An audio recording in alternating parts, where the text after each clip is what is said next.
I learned even more myself tonight. I spent a lot of time with Jay Floyd at Reagan Smith to learn the systems, and I spent time with Jackson. And you came down to my office. We've talked on the phone 100 times, Dick, 100 times.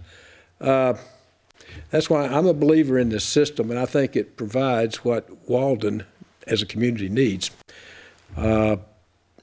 And I think with all of that, I'd like to open the floor for questions. And I know you've heard a lot, but if anyone would like to ask a question, now's a good time. And our experts will be here to ask follow-up questions too. So who wants to ask the first question? Tony, speak up so everybody can hear. In the documents that were created in 2013, Jack, one of the issues that I went through in those documents is I did not see the soil studies that were based on the .25 choice. And I realized that Wildridge is on a .25 drainage rate. The soils are critical to this process, are they not? Yes, sir. And Absolutely critical. Not all soil is created equal. And on the mountain, we know our soils are very, very poor. We have soils that are defined by the Soil Conservation Service as not being suitable for sewage treatment. And those problems appear related to what Dr. Urban's dealt with while his time up here on the mountain and the failures that we have.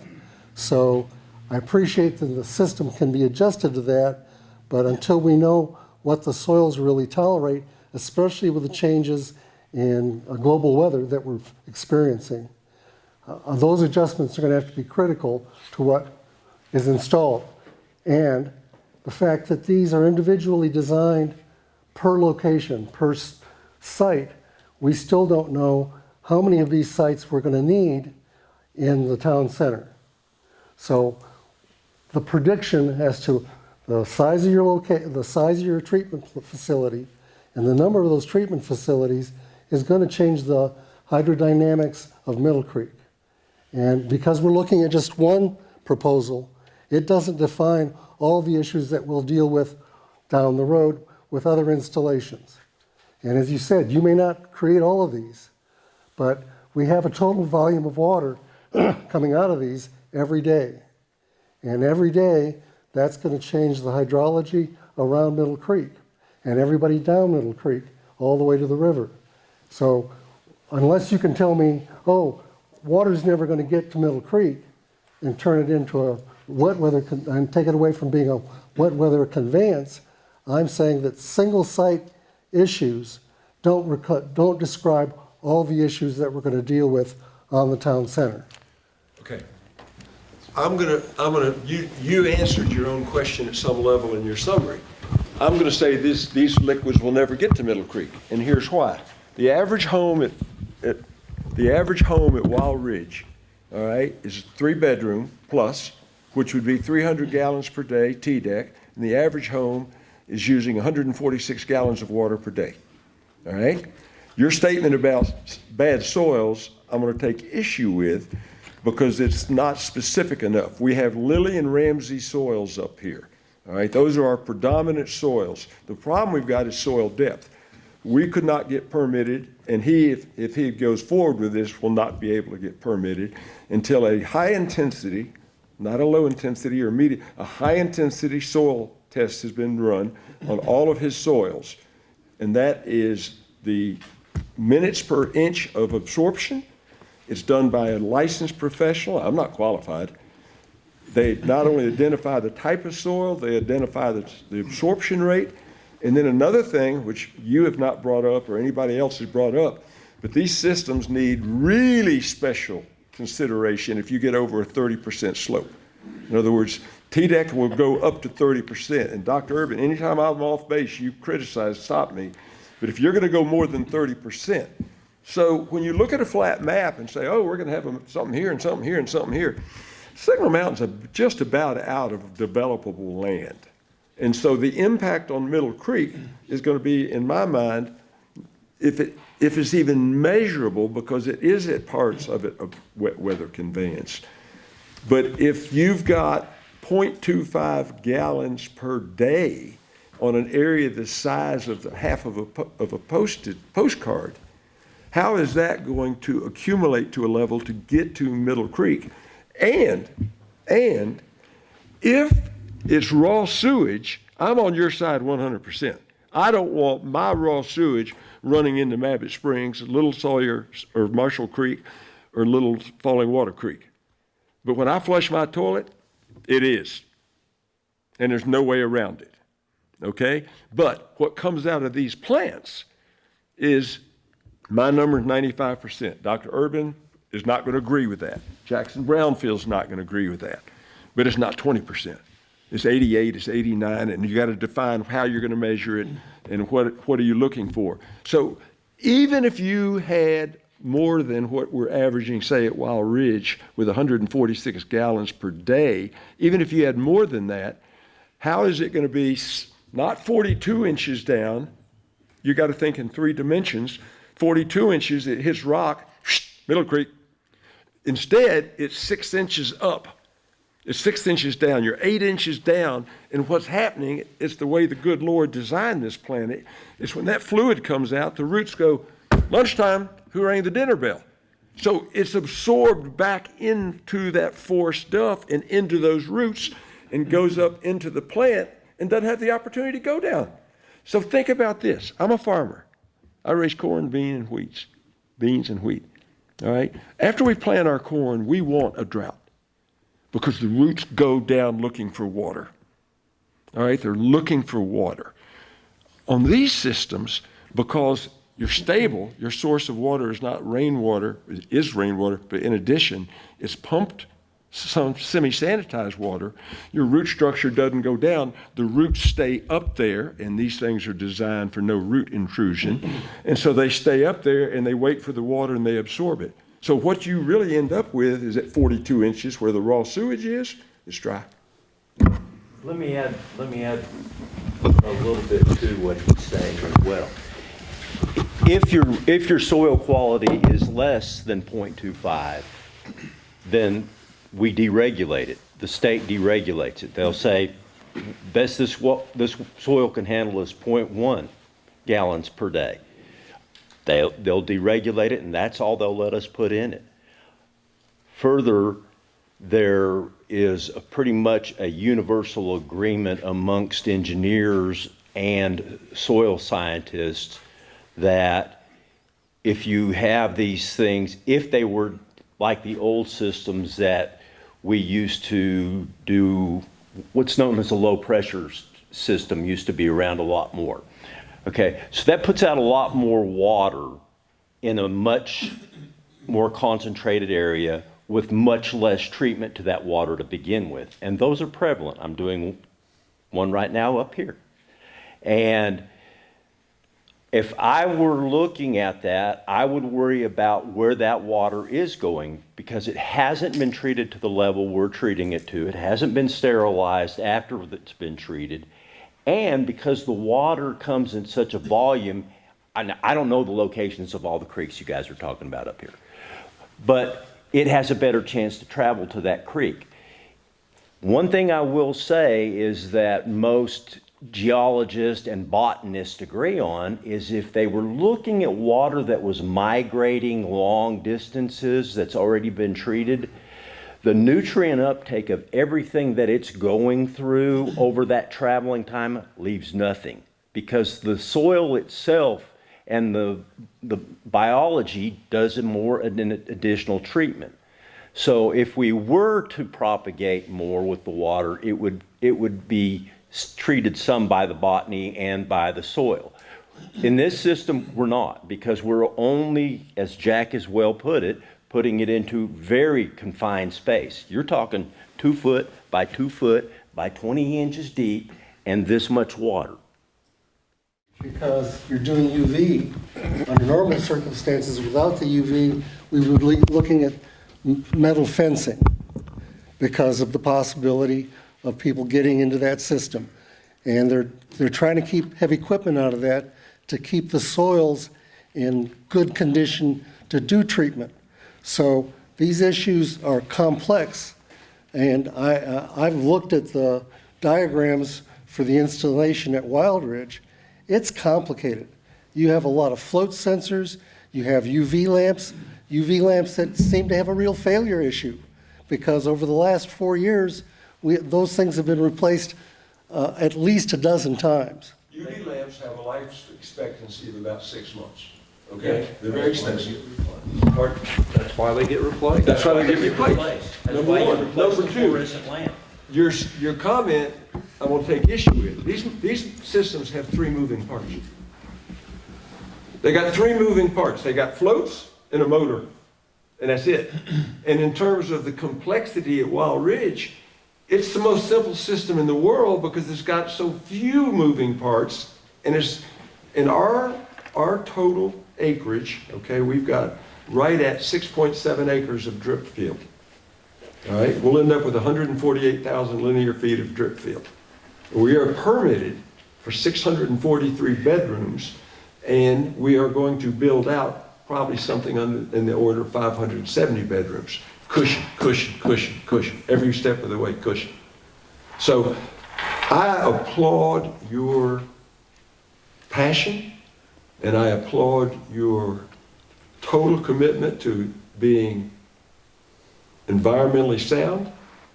You will not find anything, if there's going to be growth, you will not find anything more sound than this, and I wouldn't care if they were here. And that includes Moccasin Bend, because of the decision that was made in 1893, and the City of Chattanooga Council voted for it in 2005, the combined system off of Fraser Avenue and off the south side. And every time there's a rain event, the gutters go into the sewer system. Moccasin Bend can't hold it. And that's why the EPA is on Moccasin Bend. With these systems, you've got a better system than the City of Chattanooga has at Moccasin Bend. Okay. Because we don't dump raw sewage into the river. I'm done. That was one question. Lizzie has a question. My question is really practical. You talk about how the solids stay where. I don't understand the solid thing. Like, okay, so the solids stay in the tank, and the water, the liquid, comes out of the tank. I'm assuming it comes out in pipes. Excess liquid comes out. The solids stay, okay? The worst thing you can do for any system is bleach. The Right. worst thing you can do. What if somebody uses bleach? What do you do? Well, I mean, the system can take it. It's like if your oil's low in your car, all right? But if you don't have any oil in your car, you got a problem, Right. all right? So what happens is the solids stay in a liquid solution. Where? Jackson's better qualified. Where? Well, Is this helpful? yeah, more thoroughly, what happens is when you're using a septic tank, there are 3 distinct layers. Okay, so your tank has a chamber. The first 2/3 of your tank are for settling. Then Okay. there's a baffle, and over that baffle goes. You mean even my septic tank at home? Should- By state regulation, yes. I can't guarantee you. but Right. Depends on by when it was state put in. Regulation, yes. Yeah. So what happens is there's 2 layers there. Okay. And where the water passes through the baffle is what's called the clear layer. And that water goes into the side where our pump is, Okay. but also where our filter is. So anything that occasionally escapes into that pumping chamber is kept out by the filter. Now, your question is, what happens to the solids? Right. Okay, so when we look at recommending systems, we look at, for a 2-bedroom house, we say 1,000-gallon septic tank. Okay. For a 3 to 5-bedroom house, 1,500-gallon septic tank, and it kind of steps up. If you base it on that, and you use standard decent methodology in your house, you don't just dump bleach freely and over sanitize your laundry and all those kinds of things, and you don't use wet wipes that say disposable Oh, wet yeah. wipes, No. then your septic tank will have a 12-year pump out cycle. We can almost guarantee it. So in 12 years, you'll pump the solids out, and then for another 12 years, those solids will build up again the same way. Okay. And It's very predictable, and it's been researched very, very heavily. Typical everyday cleaning solutions, if used as appropriate, no problem. Septic tank can handle it because of the dilution factor and because those solids are made up of something that requires, it has BOD, and it can absorb all of that disinfecting chemical without really Killing the bacteria. Right. Okay. I have a question apropos of her question, and that is this. Because I honestly don't know, all right? But I've always heard, well, we pumped it just in time. You didn't have a septic tank failure. I take a septic tank failure that when the solids build up to the point that they could then go out into the field lines, now you got to dig everything up and start over. That is one version of the failure. The other version of the failure is the one that I had 2 years ago, which just meant that my septic tank kept rolling water out of it. I live in Bradley County. I have terrible soil. The county made me put in double my field lines. I have land. I live on a dead-end road. I'm like everybody else. I like my privacy. So I don't have any issue with development and all that kind of stuff. I know it's going to happen. But I want to see the environment I want to see my granddaughter have the environment I grew up with. And so it's important to me. I'm a fly fisherman, and if anybody knows what fly fishing's all about, the last thing I want is any trash water running into the streams because the trout won't survive. So what happened with my septic tank is the soil couldn't handle it. My tank was high. The flow kept coming out until it came to the surface. And it made a big mess. Luckily, it was a long way from my house. But here's a good point. Because it was a long way from my house, it didn't really bother me. I had to do something about it. And because I had no creek below it and no neighbor that I could even see, I wasn't too worried about it immediately. However, here's the situation. What happens if I didn't have a neighbor right there on that fence line, and because I was using a conventional septic tank and did exactly what the county did to me, said I had to do, and then I had this failure? I don't have to do anything different. I'm not responsible for it because I did what the county told me to do after I had my perk test. And there's nobody sitting behind me regulatory coming in and saying, hey, you need to straighten this up or we're going to fine you. We're going to do something. Nobody does that.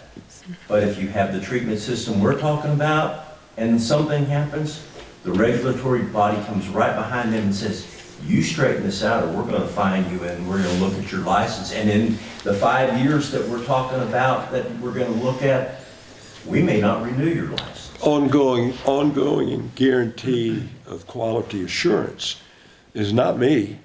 I may be over the election brothers. All right? Not going to happen.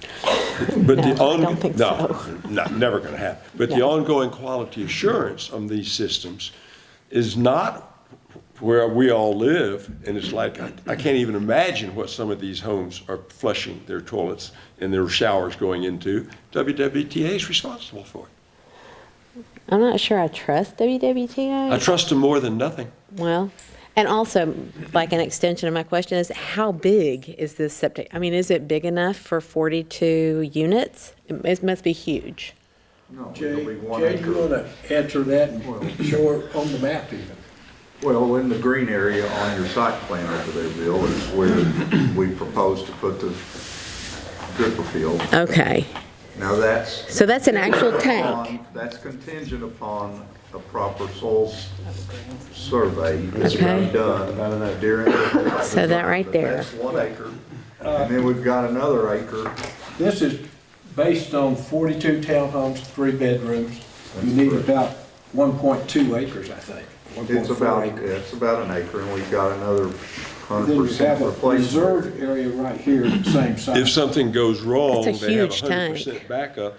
And apropos of something that Tony said, he's talking about a metal fence versus a rope. WWTA's position is, or was, when I went through it, and I believe TDEX, is they wanted a fence around it if you did not use UV lights because it would not have the same degree of sanitation. If you sanitized it, which is more expensive, and the WWTA doesn't like the light bulbs, and they don't like them. But that's what they had. They got a multi-million-dollar system for free. So they learned to like the light bulbs. If you've got the light bulbs, then the feeling is, as long as you notify people, don't dig or set fire or do anything like that, it's been sanitized that you can walk on it. Or as I say, over in Middle Tennessee, they're baling hay. And so that doesn't, when they're baling the hay, that doesn't damage the system? No, the compression of the tractor and compaction, when I farm corn, I move my tractors over 4 inches every year.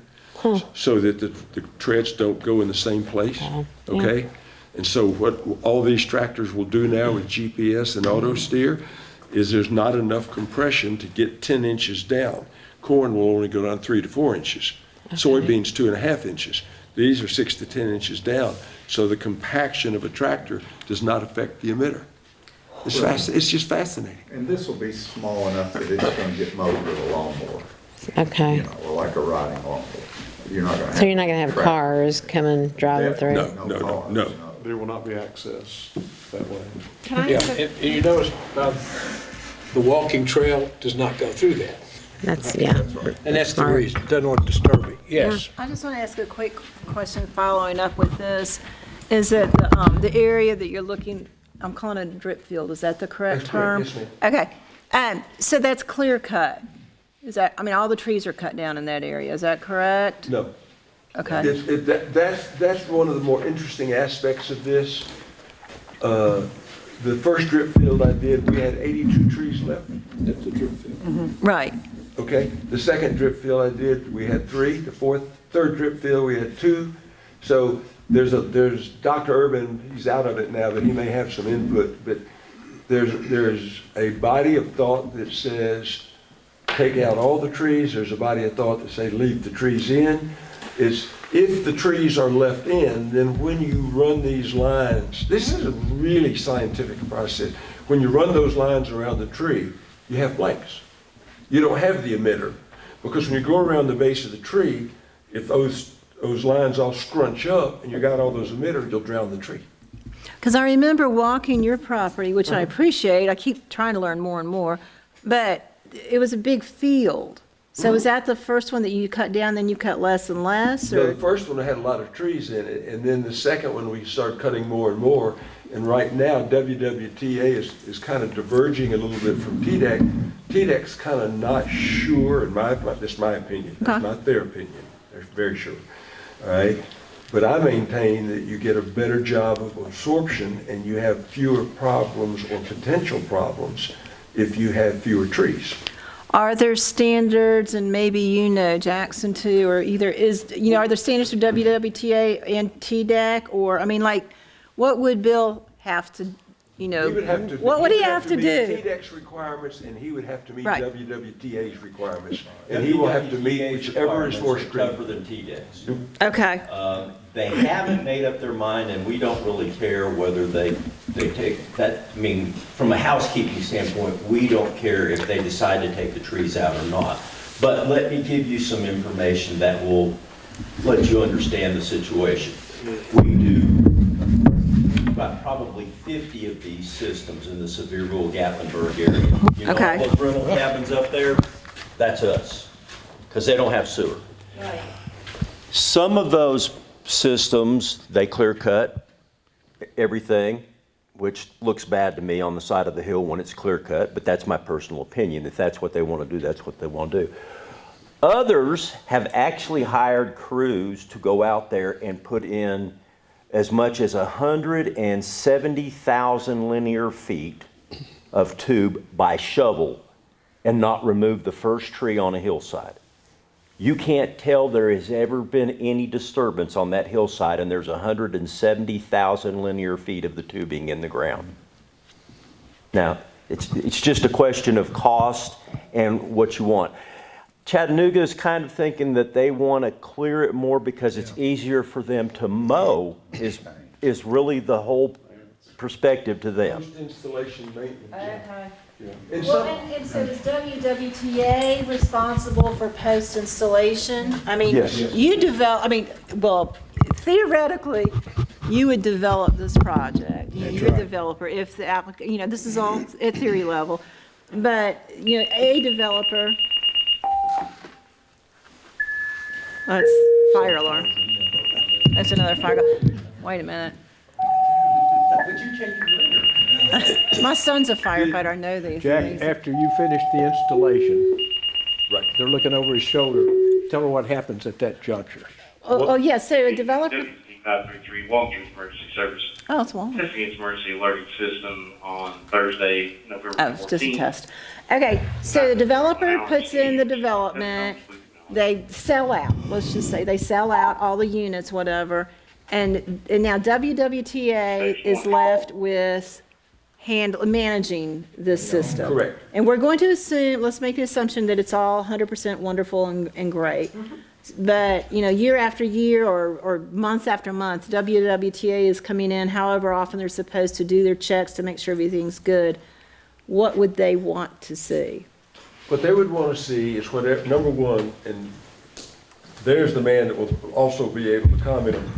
First thing they're going to want is that WWTA is a business. All right, it's a business. Their business is handling sewage. So this man's going to have to spend pretty close to $1 million. Okay? And then once it's done, he walks down to WWTA and he signs a piece of paper and he gives WWTA a brand new, state-of-the-art, unbelievable investment, $1 million. You just got $1 million for free. All right? WWTA can run that system on this phone. They can monitor and run that system on this phone. All right? So what WWTA wants is they want to spend as little time as possible. So they want to go on every morning and go, everything's great up at his place, everything's great over at Wild Ridge. And then all of a sudden, maybe something starts to move. Maybe one of the criteria starts to move a little bit. They come up, they check it, and they check them routinely anyway. They don't trust this yet. They still have boots on the ground up here almost every day. But think about it this way. WRUD, Walden Ridge Utility District, bills the homeowner. They collect the money. They keep $1 and they send the check to WWTA. Jack Christie, and if Bill Raines is approved, we go out, we spend $1 million or more in my situation because it's a bigger development, and I'm giving it to WWTA. Did I answer it? Yes. So, okay. Okay, so the woods that you're showing, I assume these are still woods, and Middle Creek is starting in this area right in here. Right about here. So you're looking, so that's basically your backup area in case there's an issue with the first area. This area here. Yeah. And what's the red dash lines? I mean, not that it, the walk- red dash line. That's the walking okay. trail. And so the walking trail cannot disturb that drip line area. Right. It goes around it. Right. Now, if for some reason we had to use the backup, and Jackson, how many times have you ever had that happen? I've not ever had anybody use their backup as a backup. I've had them use their backup to expand their system. Okay. So. Yeah, I got you. So you can Literally no expand. failure, but use of the backup as an expansion. Right. But you have to design it because that's what they want. Right. For the backup. I want to make a statement apropos of what both of them are saying. I hope this helps answer your Are question. you able to get his, Jerry? In a conventional septic system, they have a backup, and the concept there is that if your system fails while you dig all the lines up and you put them all back in, and you got to do something because a septic tank steg, septic tank affluent gravity, if someone takes a shower, it goes out. In other words, it only goes out when it comes in. Because these systems are pumped, step system, septic tank affluent pump, we can run these tanks to about 60%. Well, 60% of a 1,500 gallon tank is 900 gallons. If you're using 146 gallons a day, you can go 3 or 4 days while the system is repaired. So really, what WWTA is doing by requiring a complete backup system is they're covering the sewers of London, or they're taking a traditional septic tank system and applying that to brand new technology. And I would argue, and I have discussed it with WWTA. Well, in fact, just to make clear, TDEC, up until 3 years ago, TDEC required a secondary system of the same size as your primary. So if you needed 3 acres to get rid of to dispose of your effluent, you had to have 3 acres adjacent to it somewhere to back it up. Yeah. 3 years ago, the TDEC changed that rule and they got out of it. They no longer regulate that. That is left specifically to the utility to make up their mind as to whether they want a secondary or not, because they saw so few failing drip systems or drip field systems. Some utilities that I deal with don't even require a secondary anymore. Some require 25, 50. Now, Hamilton County has a sliding scale, but because of where you're located on that sliding scale, we are going to have 100% that secondary on this system. Where is your, is it a pump station? Is that what you call it? That little house? A treatment plant. Where's your treatment plant? Right there. Okay. And is that where those green boxes are? Yes, ma'am. They'd be close to it. The pods, she's talking about the pods. You don't see those on the surface Oh, you don't? in those places. How do you get to, like, how do you replace the lights? How do you replace the? Well, no, that part This building. is in a building, Okay. but I think when you go see, you're going, Jack, you've invited them. Yeah, I'm planning I to think go. what you'll see, it's easy, it's just like a fluorescent bulb. My comment, and I repeat it, is if you'll spend 1 hour looking at my facility, you'll be a 95% expert on what the systems do. Well, I've seen it and I'm way far from 95% expert. There's a lot to learn. Was I guiding that tour? There you was the were. problem. We'll have someone smart this time, you know? It was good. Yes. So Lizzie asked a question about the solids. So help me understand, are we talking about 42 solid tanks and then the liquid goes into one single tank? Or does the solid all go to one single? Help me understand The that. solids stay in each individual tank. Each house will Each have house a has a- septic Will tank. have- Oh, okay. And I don't Okay. know, there are some times where in a condominium apartment situation, each building may have one very Okay. large septic tank and the solids will be in it.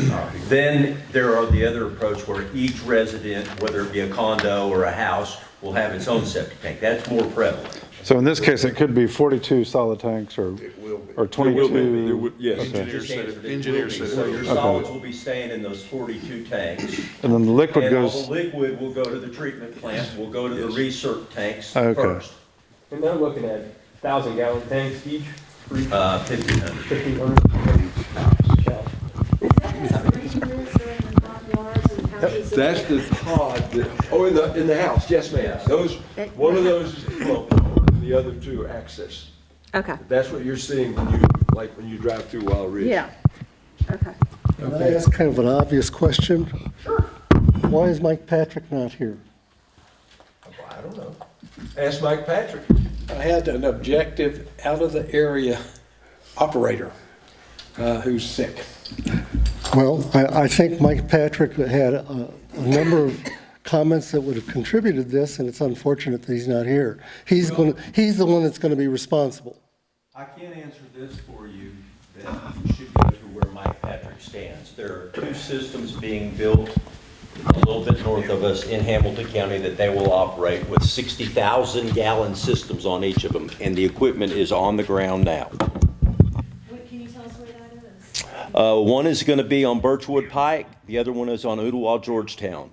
One's called Morgan Farms, and the other one's called Hamilton Lakes.